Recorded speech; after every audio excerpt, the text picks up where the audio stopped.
préférences, chacun peut continuer à faire son type de cardio préféré.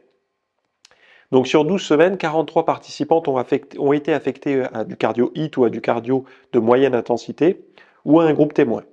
Les résultats montrent des baisses similaires de la graisse viscérale et sous-cutanée abdominale, donc viscérale dans les trucs, autour des organes et tout ça, celle qui donne le ventre rond, et sous-cutanée, cette graisse qui vous épaissit, entre guillemets, même si ça veut rien dire, la peau, quoi. Donc pour les deux types de graisse, les deux types de cardio sont intéressants. Il n'y a pas d'avantage quantitatif marqué pour le cardio moyenne intensité, malgré des sessions prolongées. Donc on pourrait se dire, vu que le cardio moyenne intensité est beaucoup plus long que le cardio haute intensité, puisque c'est le principe de chacun de ces types de cardio, on pourrait penser que la dépense, la capacité à avoir le ventre plus plat, plus brûlé les graisses abdominales, serait plus intéressante. Faux, c'est pareil, même si c'est plus prolongé.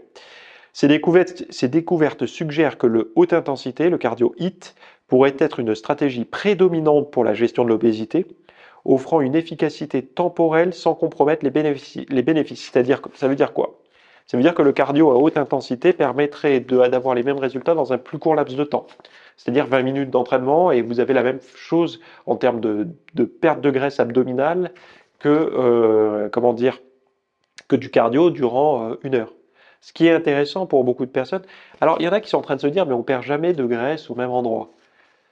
Enfin, la perte de graisse localisée, je sais, enfin, honnêtement, il faudrait que je remonte en arrière, que je fasse une enquête pour savoir d'où ça vient.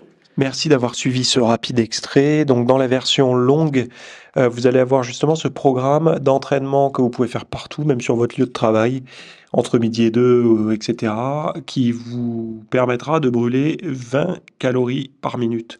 Donc, à peu près entre 250 et 300 calories sur 20 minutes. Ce qui est énorme et ce qui vous permettra, je ne sais pas si vous vous rendez compte, hein, mais c'est vraiment énorme, et ce qui vous permettra de créer ce fameux delta, cette fameuse diminution de 200 à 300 calories pour perdre du gras si vous êtes en maintien actuellement sans toucher à votre diète.